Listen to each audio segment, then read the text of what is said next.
I'm LegenTerry, and this little gem is Tchia. It was developed by Awaceb, I hope I'm pronouncing that correctly, and published by Kepler Interactive. Tchia is a tropical open-world action-adventure game inspired by the very real, very small islands of New Caledonia. Back in 2020, Jeff Keighley's Game Awards show introduced a short trailer for this game that caught my attention. One of my favorite video games of all time is The Legend of Zelda Wind Waker, and just visually, you can probably see the similarities between the two for yourself. The developers, a small team originally composed of 12 members, say they were more influenced by Breath of the Wild, which, after playing for a while, I could definitely see it as far as the sandbox-like world they've created is concerned. The world fittingly reminds me a bit of Disney's Moana 2, with the same kind of whimsy and magic that fills the tropical atmosphere. As I said before, Tchia is a game set on the islands of New Caledonia, the original home of Awaceb's two founding members. It presents itself as a love letter to the people, the culture, and the folklore of New Caledonia, which it isn't afraid to remind you of at every opportunity. It's even in the game's tagline. Of course, the story is entirely fictional, but it uses all the elements of life in New Caledonia and its history to paint the setting in a rich and fantastic way. Now, even though it has a cartoonish aesthetic, Tchia is rated for a teenage audience, and as such, you may want to open the menu and check the family-friendly option if you plan on playing with your little ones. It's probably okay for most audiences, but I was surprised to see it depict real violence and blood in the opening minutes of the game. There are also comedic gags and harsh moments in the story that I wouldn't deem appropriate for kids, which are likely affected by the setting, but not wholly removed. We'll talk about that stuff more later on. That aside, the game also has some of the most aggressive use of film grain in dark areas that I've seen in a video game to date, so while you're in the settings, I would also recommend turning that and motion blur off to improve your experience. The titular main character, Tchia, is a young girl who lives alone with her loving father on Uma, a secluded island somewhere off the coast of the main islands. Their only contact with the outside world is a man named Trey who occasionally visits and brings them supplies with his raft. One day, another man named Puidua appears in a flying vehicle and, assisted by some living constructs made of cloth, abducts their father in the name of their cruel ruler Mavora. As Tchia attempts to save him, she accidentally invokes her previously unknown magical gift. Her soul leaps into Puidua's machete and leaves a gash across his face. After she falls from the aircraft into the ocean, she's brought back to Trey's home, where he tells her that she must take his raft, seek out Mavora, and plead for her father's safe return. This game cranks the charm levels up to 11.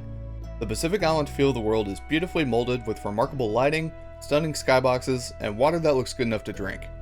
I still can't believe something that feels this special was originally put together by only 12 people. Of course, with a team this small working on an open world game, some compromises have to have been made. The unfortunate reality is that Awaceb doesn't have the money of his AAA peers, and most of the team were probably relatively inexperienced when building this game. So I don't want to mark off too many points for that or pit them against one another because it would be an unfair comparison. But I wouldn't be doing my due diligence if I didn't mention the sliding bar of quality that's present in the game's visuals and technical performance. From far away, most everything looks great. I mean, look at these shots of the coastlines and bird's eye views of the islands. Absolutely amazing. But when you start to get close, especially around the more urban areas, the seams in the art begin to show. There are a lot of muddy textures and flat, bland walls used to fill out areas that you'll be spending quite a bit of time in the late game in. They feel really placeholdery in a way that makes me wonder if their inclusion was a little rushed. It could have been unfamiliarity with the engine, like maybe they couldn't figure out how to manage resources Unreal 4 took to keep a bunch of objects loaded in, so they used as few polygons as possible and compressed everything to hell and back as a workaround. And I'd like to specifically call out the weird ghosting issue, where objects that are near Tchia leave behind a shadowy smear trail when passed by the camera. I have no idea what could cause this visual bug, but it's super distracting and it feels like something that should have been caught very early into development. Whatever the case may be, the best I can do is speculate about the studio's circumstances. I just wish the team had gotten a little more guidance when it comes to the tech side of things. But that's enough negativity for now. Let's talk about why you're probably here in the first place. The core of the game revolves around its fun mechanics and the way you can explore the pleasant world around you using the soul jump and Tchia's natural acrobatic talents. You can soul jump into just about anything in the game that isn't nailed down or isn't another person. This includes wildlife, like fish, birds, and pigs, to random objects like rocks, lanterns, or planks of wood. Most of the objects you jump into don't have dedicated mechanics, and all kind of bounce and flip around like what you would expect from a combination of Gary's Mod and I Am Bread. With animals, some have abilities that can help you to solve puzzles or reach places that Tchia would have a hard time accessing in her human state. You can think of the soul jump like Mario Odyssey's capture ability, just a little bit jankier and more physics based. When you soul jump into something, a meter appears at the bottom of the screen which tells you how long you have until you're booted out. You only start with a few segments at the beginning of the game, but you can acquire more through some pretty fun challenges later on. A limited amount of these segments slowly recover on their own over time, and can be fully replenished by eating food. The soul jump is mainly used for traversal and puzzle solving, but Tchia can also use it offensively to fight off baddies known as Mono, fabric warriors created from Mavrora's magic. There isn't a lot of depth to the combat in this game, as it all basically boils down to possessing the closest flammable object you can find and flinging it in the right direction. You can also attempt to approach encounters stealthily by soul jumping into objects or animals and staying out of sight until you can single out enemies to burn, but this feels like a pretty underbaked and ungratifying system when there's no penalty for being spotted. There isn't any variety in the enemies either, besides a few sentinels who remain stationary and shoot easily avoidable bolts of cloth from a long distance. And when you are hit by the attack of a mono or a sentinel, it won't be a lethal blow. You get tangled in cloth that you have to button mash to escape from, and if you fail to do so, they just put you in a cage that you can easily break out of by soul jumping into a nearby object.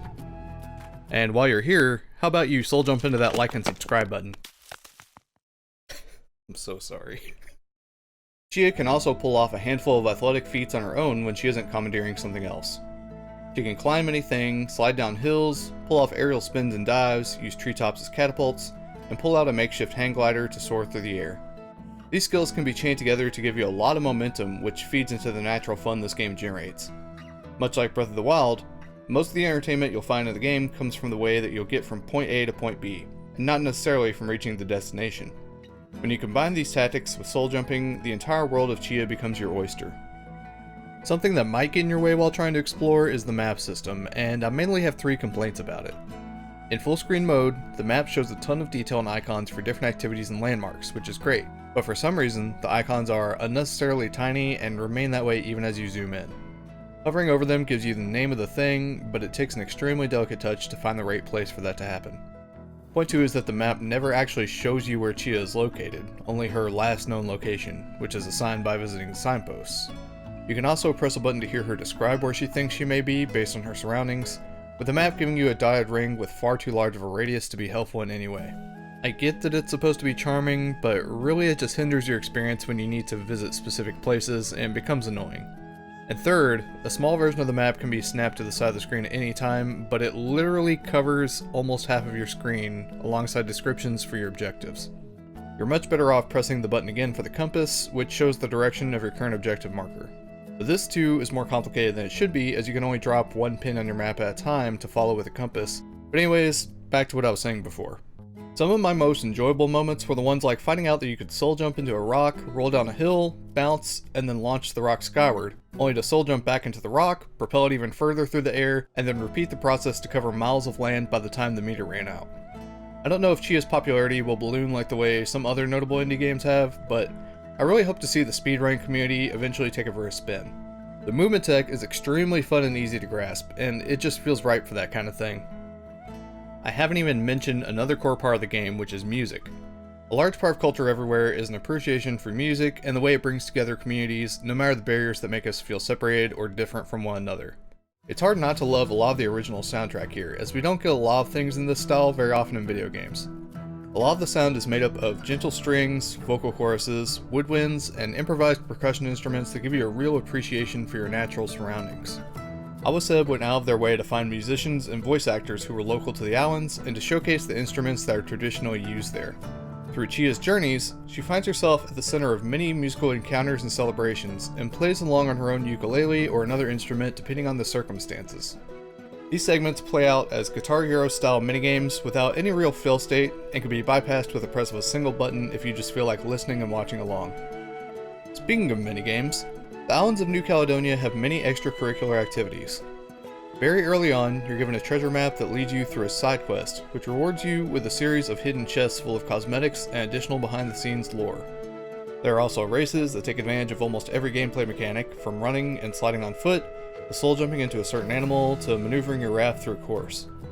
Additionally, you can wind down and find your zen by seeking out rock stacking sanctuaries, which reward you with more optional spirit melodies for your ukulele. The ukulele, by the way, is fully playable on your controller with all the notes, chords, bends, and strumming patterns needed to put on your own show given enough practice. It also acts as a conduit for Tchia's magic powers, giving her the ability to change the time of day, summon animals, and more, with the right tune. Again, the comparison to Zelda games and their musical correlation writes itself. While the aesthetic, the feel, and the sounds of the game are pretty nailed down, I felt that the story of the game was a little undercooked with some truly bizarre writing. There are some very strange shifts in tone between slapstick humor and trauma that I still haven't fully wrapped my head around. Not to spoil too much, but the first face-to-face encounter with the game's main villain includes a shockingly insane moment that gets breezed past in an instant. It really caught me off guard, and is something I'm going to have trouble forgetting anytime soon. Not really because it was good, but because I was genuinely confused by what I just saw and the way the characters surrounding the scene reacted, or rather, didn't react. A lot of the narrative also feels forced, for a lack of a better word, where Tchia has no real reason to be doing the things she's doing, but does them anyways because the plot needs to move forward. One moment she's being threatened by a woman with a gun, and the next she's on a fetch quest for crab to make the woman's dinner. This awkwardness permeates most of the game's story, and the first act is filled with fetch quests that don't really serve a purpose besides giving you a reason to explore more of the islands. It does get more interesting towards the middle, but the second act also focuses more heavily on combat.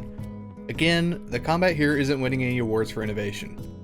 By the finale, Tchia finally finds a good equilibrium between puzzle solving and action, but the difficulty curve grows steep, fast, and the game blindsides you with a grotesque and disturbing tonal shift yet again. It felt extremely out of place in this game where you spend 90% of your time touring a veritable paradise on your raft, playing ukulele while surrounded by cute animals and building rock cairns.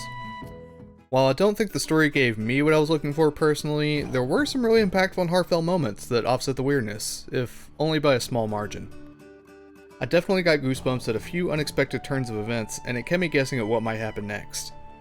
It isn't a story that everyone will vibe with, but I do think it was worth experiencing at least once.